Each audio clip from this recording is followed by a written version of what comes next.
हाँ मैं good morning all of you and welcome back to Engineering Point. देखिए जो आपका स्टील स्ट्रक्चर है लगभग 60 to 65 सिलेबस हमने कर लिया। दो चैप्टर हमारे रिमेनिंग है, यूनिट नंबर 6 आपका कॉलम बेस और यूनिट नंबर आपका 5th जो है आपका कंप्रेशन मेंबर। ठीक है, तो यूनिट नंबर 6 जो है इसको अपने स्टार्ट कर देते हैं और जो कंप्रेशन मेंबर है उसको अपने देखेंगे कितना कुछ अपन इसको कर सकते हैं।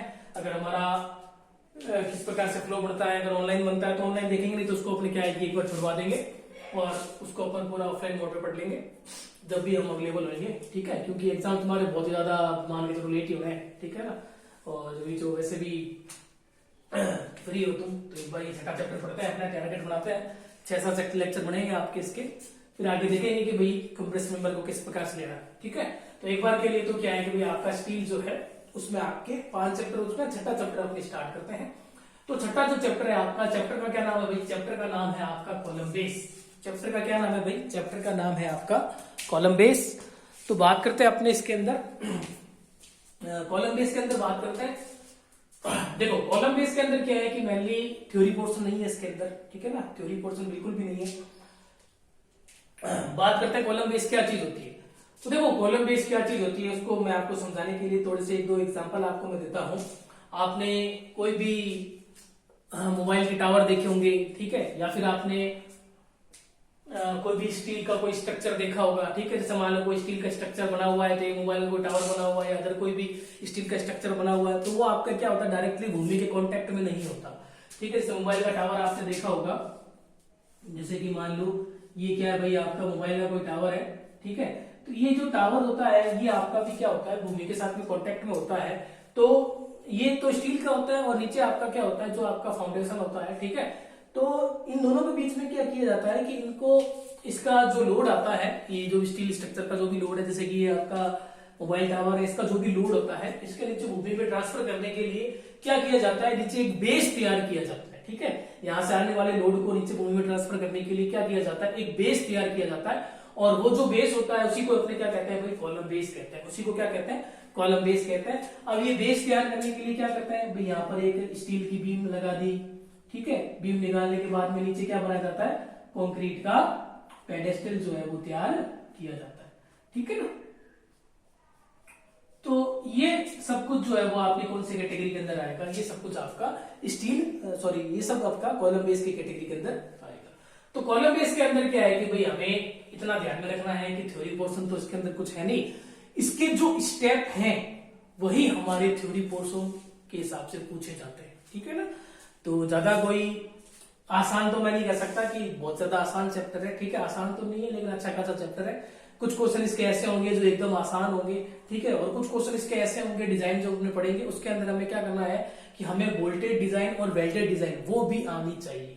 तो ये जो चैप्टर है आपका कॉलम बेस, अगर आपको ये पढ़ना है तो अपने माइंड में ये चीज रख लो कि कॉलम बेस के अंदर जो छोटी डिजाइन है, जैसे कि जो छोटी डिजाइन है, मान लो जैसे कि आपका जो आपके 8 नंबर का या 6 नंबर का क्वेश्चन जो बनेगा उसके अंदर तो सिंपल क्वेश्चन बनेगा जिसके अंदर 7-8 स्टेप है। लेकिन जो बड़ा क्वेश्चन बनेगा 12 नंबर का क्वेश्चन जो बनेगा उसके अंदर आपको स्टील की यानी वेल्डेड कनेक्शन की डिजाइन और बोल्टेड कनेक्शन की डिजाइन भी आनी चाहिए। अगर वो डिजाइन आपको आती है जब, तो बहुत ही अच्छी बात है। ठीक है, तो इस चैप्टर को पढ़ने से पहले एक तो बोल्ट वाला चैप्टर और वेल्ड वाला चैप्टर अच्छे से तैयार कर लेना। चलिए फिर बात करते हैं चैप्टर के अंदर क्या क्या चीज है, तो मैं बता देता हूं आपको। तो देखो सबसे पहले तो बात कर रहा हूं मैं थ्योरी पोर्शन की। तो जैसा मैंने आपको बताया कि भाई बाकी सब चैप्टर के अंदर तो थ्योरी है, इसके अंदर थ्योरी नहीं है। ठीक है ना, थ्योरी के अंदर बस यही है जो चीज मैंने यहाँ पे लिखी हुई है ना वही थ्योरी है। और जो भी मैं आगे न्यूमेरिकल करवाऊंगा, ठीक है ना, जो भी मैं आपको न्यूमेरिकल का पोर्शन करवाऊंगा, डिजाइन का जो पोर्शन करवाऊंगा, उसके जो स्टेप हैं वो स्टेप पूछे जाते हैं इसके अंदर थ्योरी के अंदर। ठीक है ना, तो वो स्टेप याद कर लेना। मैंने अभी तक जितने भी तुमको चैप्टर करवाए, जैसे कि मैंने आपको बोल्ट वाला चैप्टर करवाया, मैंने आपको वेल्ड वाला चैप्टर करवाया, या फिर मैंने आपको टेंशन मेंबर वाला चैप्टर करवाया, तो मैंने किसी के अंदर ऐसा नहीं बोला कि आपको इसकी स्टेप याद करने हैं, ये स्टेप पूछे जा सकते हैं। ठीक है, जैसे टेंशन मेंबर हमने पढ़ा तो मैंने ऐसा नहीं बोला कि भाई टेंशन मेंबर की डिजाइन के स्टेप पूछ लेगा वो, ठीक है, या बोल्ट हमने पढ़ा। लेकिन ये एक ऐसा चैप्टर है जिसके अंदर डिजाइन के स्टेप आपसे पूछे जा सकते हैं, तो वो थोड़ा सा देख लेना। ठीक है, तो वो आपका थ्योरी पोर्शन में। अब आते हैं अपने बात किसकी, डिजाइन की बात करते हैं। तो डिजाइन के अंदर क्या है कि भाई अपन को 2 प्रकार की डिजाइन पढ़नी है। एक तो अपन को पढ़नी है स्लैब बेस की और दूसरी अपन को पढ़नी है गसेट बेस की। एक तो अपन को पढ़नी है स्लैब बेस की, दूसरी अपन को पढ़नी है गसेट बेस की। अब स्लैब बेस के अंदर भी जैसे कि मैंने आपको बताया छोटा क्वेश्चन होगा जब तो वो 7-8 स्टेप का होगा, बड़ा क्वेश्चन होगा तो उसमें क्या हो जाएंगे 3-4 स्टेप आगे ऐड हो जाएंगे, ठीक है। और गसेट बेस का एक क्वेश्चन अपन करेंगे। तो ये एक ऐसा चैप्टर है, 6-7 लेक्चर अपने इसके अंदर बना देंगे और चैप्टर को अपने कंप्लीट कर देंगे, ठीक है। चलिए भाई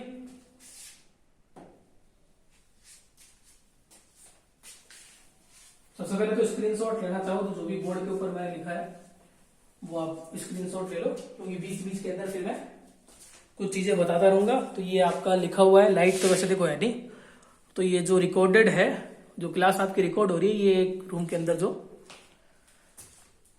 बल्ब लगा हुआ है उससे चल रहा है, वैसे दिख रहा है सब कुछ, कोई दिक्कत नहीं है। चलिए बात करते हैं भाई कॉलम बेस क्या चीज होती है। कॉलम का मतलब क्या होता है? कॉलम का मतलब क्या होता है भाई? स्तंभ। और बेस का मतलब क्या होता है भाई? बेस का मतलब होता है आधार। बेस का मतलब क्या होता है भाई? आधार, ठीक है। बात करते हैं कॉलम बेस की।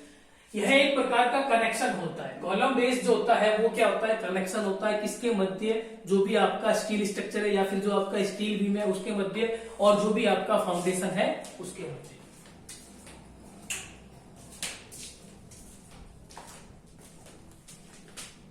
लाइट आ गई है तो थोड़ा सा तो मैं आपको ये बताना चाह रहा हूं, जो कॉलम बेस होता है वो क्या होता है? एक प्रकार का कनेक्शन होता है किसके मध्य? जो भी आपका स्टील स्ट्रक्चर है या फिर जो आपका स्टील बीम है उसके मध्य, और जो भी आपका फाउंडेशन है उसके मध्य ये कनेक्शन बनाया गया है, उसी को क्या कहा जाता है? कॉलम बेस कहा जाता है, जिसका यूज कॉलम के लोड को नींव पर ट्रांसफर करने के लिए किया जाता है। नींव किसको कहते हैं भाई? फाउंडेशन को कहते हैं। तो कॉलम बेस का यूज क्यों करते हैं? ताकि कॉलम पर जो भी लोड आ रहा है वो हमारा नीचे फाउंडेशन में ट्रांसफर करना हो, तो उसके लिए अपन किसका यूज करते हैं? कॉलम बेस का यूज करते हैं। इसमें स्टील की प्लेट जो होती है वो यूज में ली जाती है, जो क्या काम करती है? भी बेस का काम करती है। जिसमें स्टील की प्लेट यूज में ली जाती है जो बेस का काम करती है, और नींव पर आने वाले बेरिंग स्ट्रेस को क्या करती है भाई?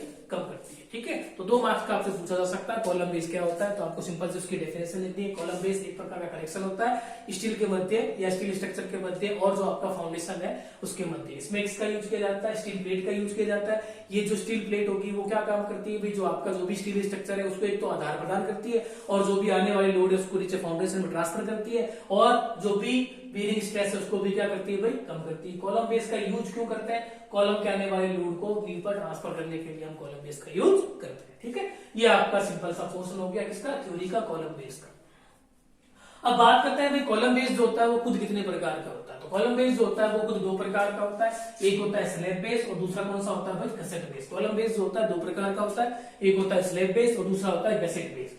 स्लैब बेस को समझो आप, जब मान लो कोई स्टील स्ट्रक्चर है उसके ऊपर लोड कम आ रहा है, लाइट लोड आ रहा है, तो उस कंडीशन में अपन किसका यूज करेंगे? स्लैब बेस का यूज करेंगे। और मान लो कोई स्टील स्ट्रक्चर है उसके ऊपर लोड थोड़ा सा क्या आ रहा है? हैवी आ रहा है, तो उस कंडीशन में अपन स्लैब बेस का यूज नहीं करेंगे, किसका यूज करेंगे? गसेट बेस का यूज करेंगे। तो सिंपल सी डेफिनेशन है, आपसे पूछा जा सकता है स्लैब बेस और गसेट बेस में क्या अंतर है, तो आप देख सकते हो स्लैब बेस जब लाइट लोड आता है तो स्लैब बेस का यूज करते हैं, गसेट बेस जब हैवी लोड आता है तो इसका यूज करते हैं। और कभी कभी क्या होता है कि जो आपकी मिट्टी होती है उसकी धारण क्षमता, जो मिट्टी होती है उसकी धारण क्षमता क्या होती है? कम होती है। मिट्टी की धारण क्षमता यानी उसकी बेरिंग कैपेसिटी कम होती है, तो उस कंडीशन में क्या किया जाता है भाई? गिरलिच फाउंडेशन का यूज किया जाता है। ये अपन को पढ़ना नहीं है, ठीक है, बस बता दिया मैंने आपको। तो अभी तक मैंने आपको कॉलम बेस के बारे में बताया, कॉलम बेस क्या चीज होती है, कितने प्रकार का होता है, 2 प्रकार बताए, दोनों के बीच मैंने आपको डिफरेंस बताया। एक तो लाइट लोड है तब लगाएंगे और दूसरा आपका हैवी लोड है तब लगाएंगे, ठीक है। फिर उसके बाद में यहाँ पर एक डायग्राम शो करके आपको बताया गया कॉलम बेस का, एक कनेक्शन शो करके बताया गया है। तो कनेक्शन में आप देखोगे तो ये जो है आपका क्या है? फ्रंट व्यू आपको दिख रहा है, ठीक है। ये आपका कॉलम बेस जो है उसका आपका फ्रंट व्यू है। इस फ्रंट व्यू में जब आप नोटिस करोगे तो ये तो क्या है भाई? ये तो है आपका स्टील का कोई भी बीम है, ठीक है। और इस स्टील की बीम पे लोड आएगा, वो लोड ट्रांसफर करने के लिए नीचे एक बेस बनाएंगे। तो बेस के लिए अपन क्या करेंगे भाई? यहाँ पर एक स्टील की प्लेट लगाएंगे। तो ये जो है वो आपका स्टील का प्लेट है। ये जो स्टील का प्लेट है ये बेस प्लेट नहीं है, ये स्टील प्लेट है। ये स्टील प्लेट है जो बेस देने का काम करेगी भाई। ये आपका स्टील का है, जब ये लोड डालेगी तो ये जो प्लेट है वो एक बेस देने का काम करेगी, ठीक है। और इसी के नीचे हम क्या करते हैं भाई? पीसीसी बनाते हैं। पीसीसी को अपन और क्या कह सकते हैं भाई? कंक्रीट का पेडेस्टल कह सकते हैं, ठीक है। अब क्या होता है कि भाई ये आपका क्या है, स्टील की प्लेट है और ये है आपका स्टील का। इन दोनों का आपस में कनेक्शन करने के लिए अपन किसका यूज करते हैं, एंगल का यूज करते हैं। ये जो आप देख रहे हो ये एंगल जो है वो किस शेप का है भाई, एल आकृति का है, ठीक है। और ये जो आपका स्टील प्लेट है और ये जो आपका कंक्रीट पेडेस्टल है, इनका आपस में कनेक्शन करने के लिए किसका यूज करते हैं, बोल्ट का यूज करते हैं। वो बोल्ट जो क्या होता है फाउंडेशन के अंदर बहुत ही लंबाई तक जाते हैं और स्टील प्लेट को कनेक्ट करते हैं। उसके कारण बोल्ट को क्या कहते हैं भाई, एंकर बोल्ट कहते हैं। क्या कहते हैं, एंकर बोल्ट कहते हैं। ये लो स्क्रीनशॉट।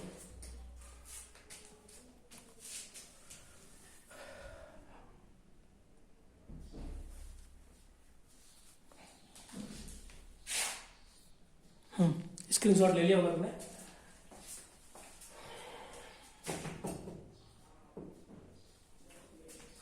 तो बात कर रहा था मैं कि कॉलम बेस क्या चीज होती है। अब हम पढ़ेंगे कॉलम बेस के अंदर, कॉलम बेस पढ़ लिया। आप पहले अपने पढ़ेंगे स्लैब बेस, स्लैब बेस पढ़ेंगे, स्लैब बेस को किस प्रकार से डिजाइन किया जाता है उसके प्रोसेस पढ़ेंगे, फिर इसका न्यूमेरिकल पोर्शन पढ़ेंगे, डिजाइन पोर्शन पढ़ेंगे, उसके बाद से अपन स्टार्ट करेंगे किसको, गसेट बेस को, ठीक है। चलो स्क्रीनशॉट लेना चाहो तो ले लो एक बार और, नहीं तो फिर रख कर रहा हूं।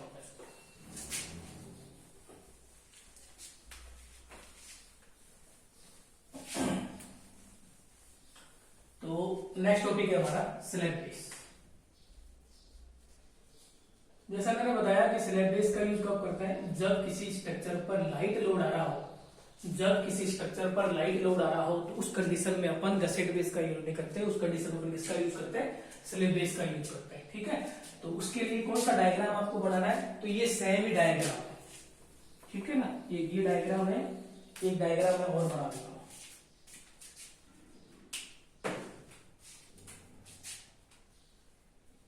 ये फ्रंट व्यू हो गया,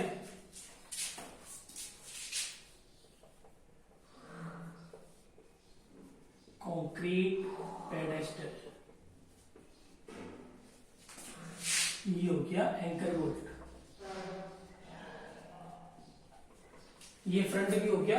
इसी के नीचे तुमको क्या करना है, या साइड के अंदर तुमको एक डायग्राम और बनाना है। वो डायग्राम हो जाएगा तुम्हारा इसका टॉप व्यू, ठीक है। जब तुम इसको टॉप से देखोगे तो कंक्रीट दिखेगी सबसे पहले तो चारों तरफ, ये कंक्रीट का पेडेस्टल आपको दिखेगा, ठीक है। और इसके अंदर तुमको क्या नजर आएगी, बीम नजर आएगी, यानी कॉलम नजर आएगा,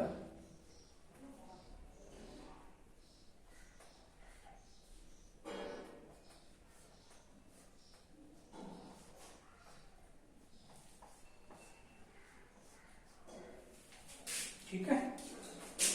ये डिस्टेंस बी है, ये डिस्टेंस बी है, ये डिस्टेंस ए है, ये डिस्टेंस ए, ठीक है। स्टील कॉलम, और ये तुमको क्या नजर आएगा,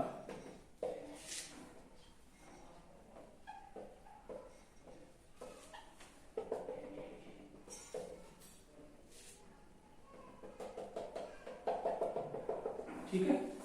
तो ये तो हो गया इसका तुम्हारा top view, sorry front view हो गया। फ्रंट से देखोगे तो तुमको इस प्रकार से नजर आएगा, टॉप से देखोगे तो कंक्रीट का पेडेस्टल नजर आएगा और उसके अंदर तुमको ये जो बीम है तुम्हारी, जो स्टील कॉलम है डब्ल्यूआई सेक्शन का होगा, जाहिर सी बात है, वो मैंने इस प्रकार से बना दिया। ये ड्राइंग डायग्राम तुमको बनाना है, साइड भी बना सकते हो एक दूसरे के, ऊपर नीचे बना सकते हो।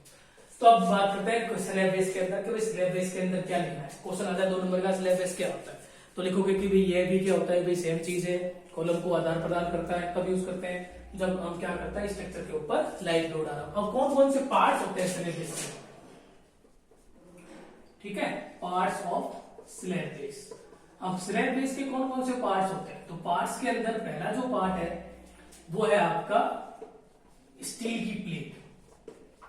जो पहला पार्ट है ना स्लैब बेस का, वो है तुम्हारा स्टील की प्लेट। अब स्टील की प्लेट के अंदर क्या करोगे, यह स्टील की जो प्लेट होती है, जो कॉलम है उसके लिए क्या करती है, आधार प्रदान करती है और आने वाले जो बेरिंग स्ट्रेस है उसको कम करने का काम करती है, ठीक है।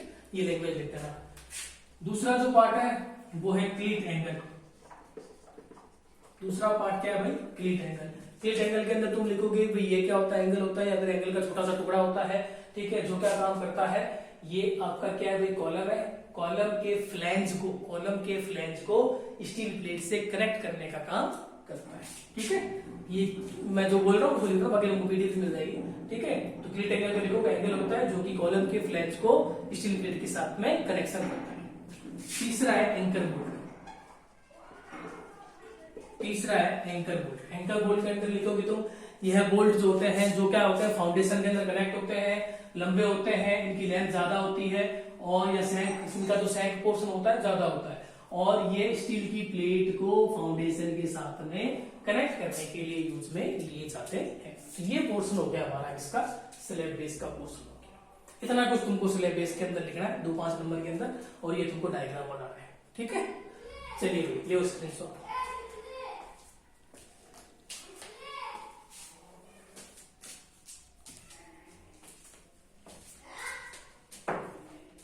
भाई पीडीएफ तुमको मिल जाएगी, बाकी जो मैं बोल रहा हूँ उससे भी तुम देख देख के सुन के लिख सकते हो, है ना। चलिए अब अपन पढ़ रहे हैं, स्लैब बेस पढ़ लिया, कॉलम बेस पढ़ लिया, अब अपन पढ़ रहे हैं कि भाई जो स्लैब बेस है उसको कैसे डिजाइन किया जाता है।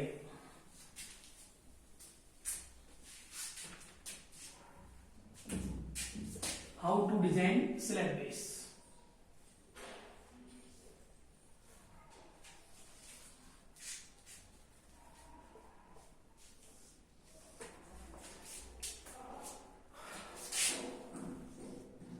डिजाइन ऑफ स्लैब बेस, ये पूछता है।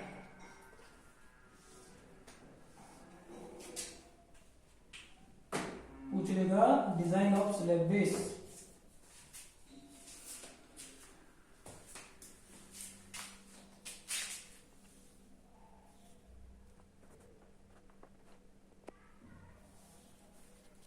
ठीक है, तो देखिए सुनिए, हम क्या है डिजाइनर है। ठीक है, तो हमें क्या करना है कि एक स्लैब बेस जो है उसके ऊपर को क्या करनी है, डिजाइन करनी है। ठीक है, तो डिजाइनिंग में हमारा काम क्या होगा, अभी हमें सबसे पहले तो क्या चीज गिवन होगी, तो गिवन क्या होगा, हमें कॉलम जो है उसके ऊपर कितना लोड आ रहा है वो चीज हमें गिवन होगी।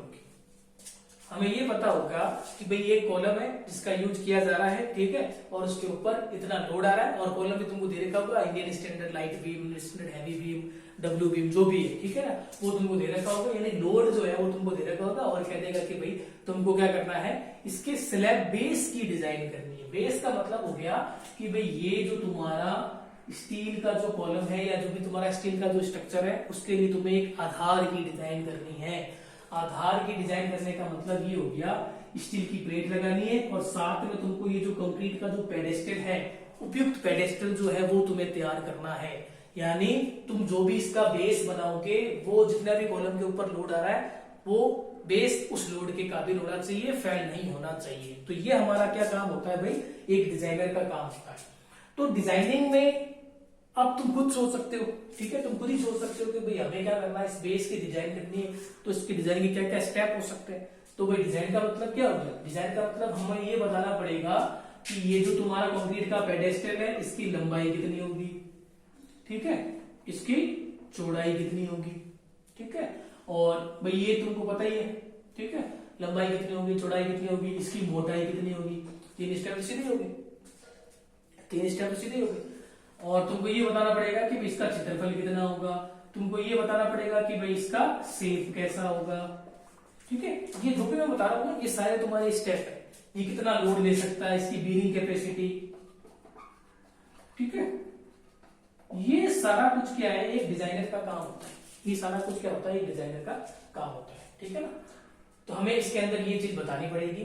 ठीक है, कि भाई ये कितना लोड ले सकता है, जितना भी लोड आ रहा है उसकी बीयरिंग कैपेसिटी फेल तो नहीं हो रही, उसके लिए काबिल है या नहीं है, लंबाई कितनी होगी, चौड़ाई कितनी होगी, मोटाई कितनी होगी, क्षेत्रफल कितना रखेंगे, इसका एरिया क्या होगा, वो सब एक डिजाइनर का काम होता है। तो वही कुछ अपन क्या करने वाले हैं, सीखने वाले हैं। तो जो स्टेप है वो वैसे के वैसे याद रखेंगे। तो पहला स्टेप हमारा क्या होगा, जो स्टेप नंबर फर्स्ट है, यहाँ तो लिखना स्टेप फर्स्ट, ऐसे ऐसे करके लिखना।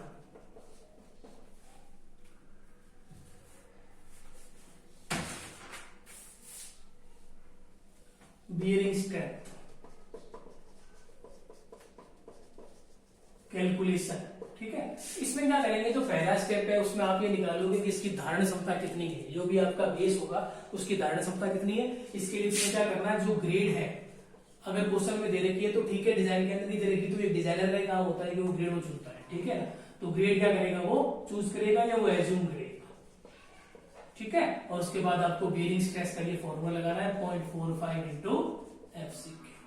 ये हो गया तुम्हारा पहला स्टेप। तो स्टेप नंबर जो फर्स्ट होगा वो तुम्हारा होगा बियरिंग स्ट्रेंथ कैलकुलेशन। उसके अंदर जैसा मैंने आपको बताया कि हम डिजाइनर है तो हम क्या करेंगे, भाई ग्रेड उपयुक्त चूज करेंगे, भाई M20 है, M15 है, 25 है, ठीक है। उसके हिसाब से हम बियरिंग स्ट्रेंथ निकाल लेंगे। बियरिंग स्ट्रेंथ का फॉर्मूला क्या होगा, 0.45 इंटू एफसीके। और एफसीके जैसे कि M20 है तो उसमें एफसीके कितना होता है पता है तुमको, 20 मेगा पास्कल। ये तुमने आरसीसी के अंदर पढ़ा है, ठीक है। तो पहला स्टेप हो गया। पहले स्टेप में हमने इसकी धारण क्षमता निकाल ली कि भाई ये कितना धारण क्षमता ले सकता है, इतना नहीं लोड कैरी कर सकता है, इसकी धारण क्षमता कितनी है। स्टेप नंबर सेकंड, इसमें अपन क्या करेंगे, स्लैब बेस का एरिया कैलकुलेट करेंगे, एरिया ऑफ स्लैब बेस। तो सेकंड जो स्टेप होगा उसके अंदर अपने क्या करेंगे भाई, जो स्लैब बेस है उसका अपन क्षेत्रफल निकालेंगे। स्लैब बेस का अपन क्या करेंगे भाई, क्षेत्रफल निकालेंगे। और क्षेत्रफल निकालने का फॉर्मूला हो जाएगा एरिया बराबर लोड बटा बियरिंग स्ट्रेंथ। क्या फॉर्मूला हो जाएगा भाई, एरिया का फॉर्मूला हो जाएगा लोड बटा बियरिंग स्ट्रेंथ। पहले स्टेप में तो आपने ये बताया कि भाई ये जो भी आपका पोर्शन बना है, जो कंक्रीट का पेडेस्टल बना है या जो भी आपका बेस बना है उसकी धारण क्षमता कितनी है, धारण क्षमता तुमने निकाली। अब तुमको ये बताना पड़ेगा इसका क्षेत्रफल कितना होगा, ये कितने एरिया तक ये जाएगा तो उसका एरिया कितना होगा। तो एरिया निकालने का फॉर्मूला क्या होगा, लोड बटा बियरिंग स्ट्रेंथ। जैसा मैंने बताया क्वेश्चन के अंदर आपको जो लोड है वो क्या चीज होगी भाई, गिवन होगी, ठीक है। Step number third, step number third में क्या होगा कि भाई तू अपने अनुसार, जो भी डिजाइनर है वो अपने अनुसार क्या करेगा, इसका शेप एज्यूम करेगा। अगर कोई डिजाइनर है वो रेक्टेंगल मानना चाहता है तो वो रेक्टेंगल चूज कर सकता है, और यदि वो इसको स्क्वायर मानना चाहता है तो वो स्क्वायर चूज कर सकता है, और उसकी साइड कैलकुलेट करेगा, साइड ऑफ स्लैब बेस। तो तीसरे स्टेप में अपन क्या करेंगे, स्लैब बेस की साइड निकालेंगे। साइड का मतलब ये होता है कि इसकी लंबाई कितनी होगी और इसकी चौड़ाई कितनी होगी। मोटाई एक अलग चीज होती है, साइड किसको बोलते हैं, लंबाई और चौड़ाई को। तीसरा स्टेप क्या होगा, साइड ऑफ स्लैब बेस।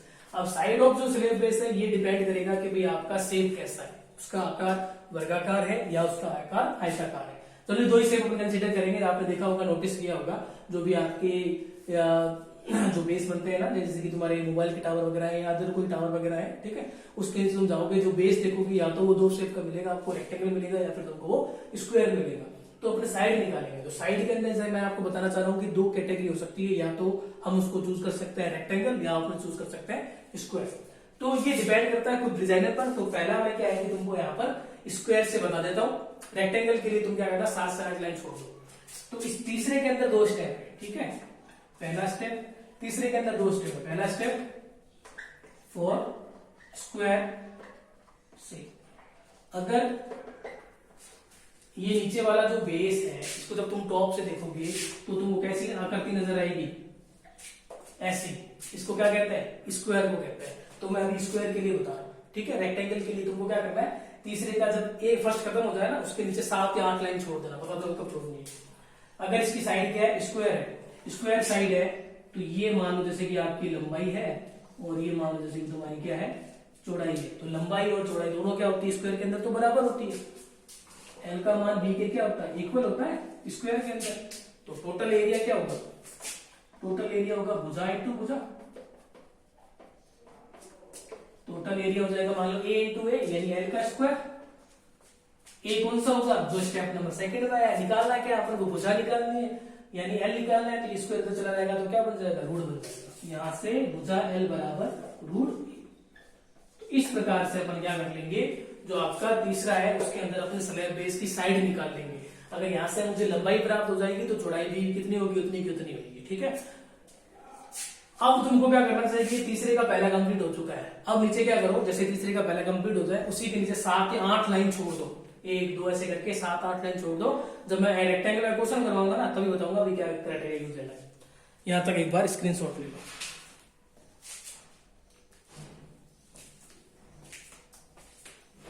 ठीक है। तो देखो क्या करा अभी तक, दोबारा सुन लो। सबसे पहले तो अपन क्या करेंगे, धारण क्षमता निकालेंगे। धारण क्षमता के लिए कंक्रीट की ग्रेड जो है या तो क्वेश्चन में दे रखी हो कि नहीं दे रखी हो, तो तुमको अपनी तरफ से एज्यूम करनी पड़ेगी। धारण क्षमता निकालनी है 0.45 इंटू एफसी के। फिर तुमको क्या करना है, स्लैब बेस का क्षेत्रफल निकालना है। क्षेत्रफल क्या हो जाएगा भाई, क्षेत्रफल हो जाएगा लोड बटा बेयरिंग स्ट्रेंथ। लोड आपको क्वेश्चन के अंदर दे रखा होगा। फिर नीचे डिपेंड करता है कि भाई आपका जो स्लैब बेस है उसकी साइड निकालनी है। अब साइड डिपेंड करती है कि भाई आपका शेप कैसा है, या तो उसका आकार हो सकता है रेक्टेंगल या उसका आकार हो सकता है स्क्वायर। यदि स्क्वायर है तो साइड कैसे हो जाएगी, रूट के अंदर एरिया यानी भुजा इंटू भुजा आपके हो जाएगी, उस हिसाब से आप निकाल लो। रेक्टेंगल का थोड़ी कहानी अलग है, तो उसको अपन आगे सीखेंगे बाद में। यहां तक अपन ने क्या कर लिया, यहां तक अपन ने ये देख लिया कि भाई जो भी आपका बेस है, ये जो भी आपका बेस है बन रहा है नीचे, इस बेस का क्षेत्रफल कितना होगा, इसकी धारण क्षमता कितनी होगी, इसकी चौड़ाई कितनी होगी, इसकी लंबाई कितनी होगी, इतना काम अपन ने कर लिया है। अब आगे बढ़ते हैं, साथ साथ में नोट्स लिखो तो बनाओ तो बना लेना, नहीं बनाओ तो स्क्रीनशॉट लेके कर लेना।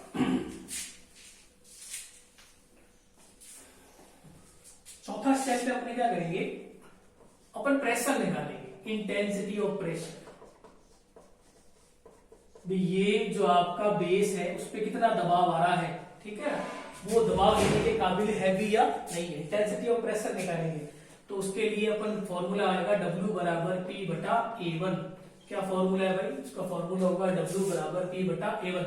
P तो क्या है भाई क्वेश्चन के अंदर, P क्या है भाई, P तो है आपका लोड, और A1 क्या है भाई, A1 है आपका एक्चुअल एरिया।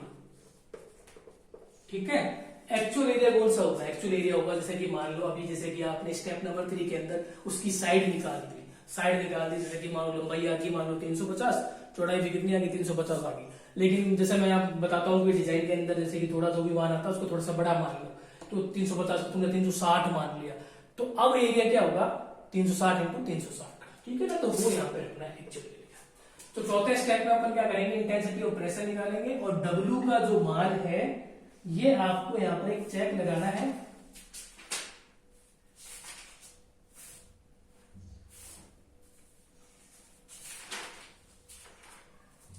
W का मान जो है किसी भी सूरत में बेयरिंग स्ट्रेंथ जो है उससे ज्यादा नहीं होना चाहिए, ठीक है ना, ये आपको एक चेक लगाना है।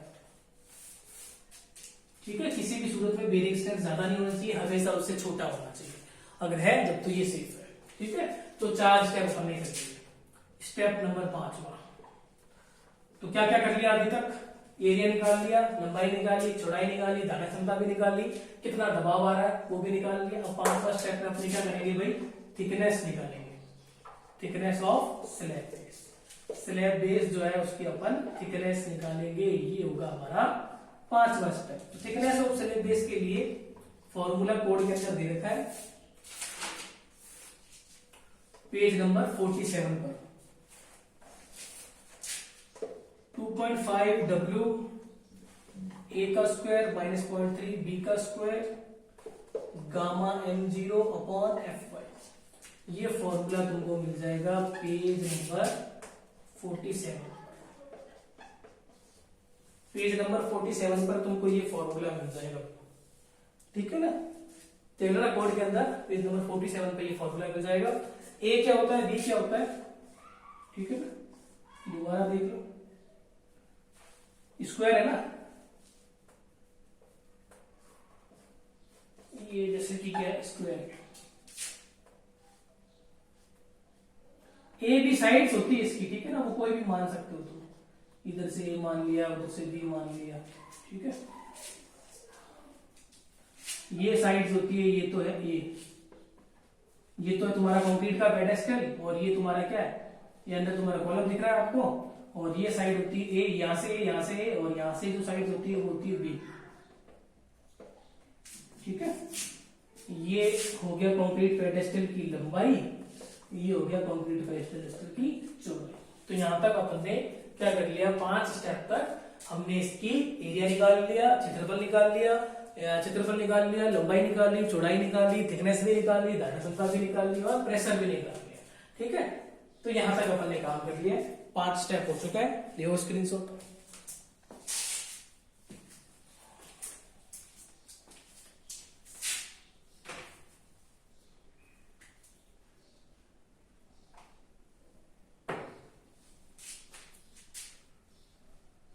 ठीक है, यहां तक हो गया।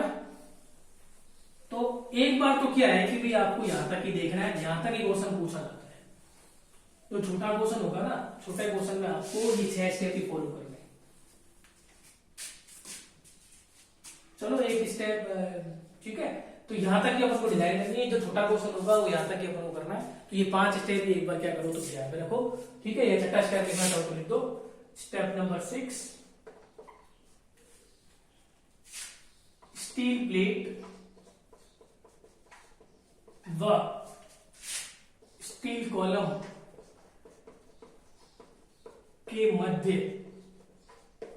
कनेक्शन, जो भी कनेक्शन है की डिजाइन करेंगे।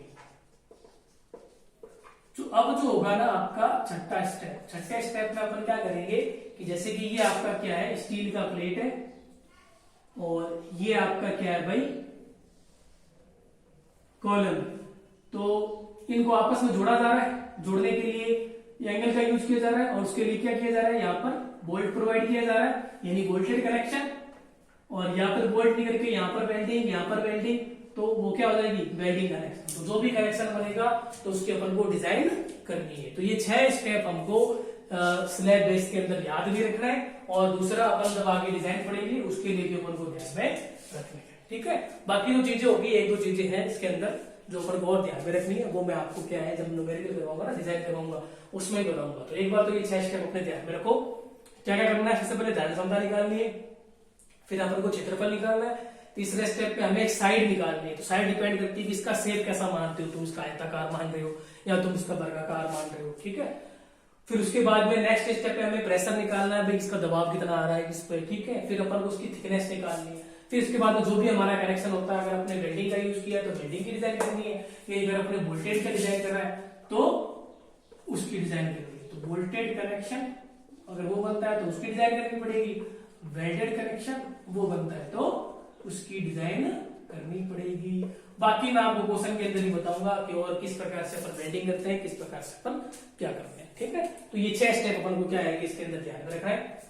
बेस्ट तो पूरे मैंने बता दिए, बाकी आपको एक पीडीएफ मिल जाएगी, उससे भी आप नोट्स बना सकते हो। तो आज इतना ही पढ़ना है, तो उसको अच्छे से देख लेना, नोट्स प्रिपेयर कर लेना। मिलते हैं नेक्स्ट लेक्चर में, ठीक है।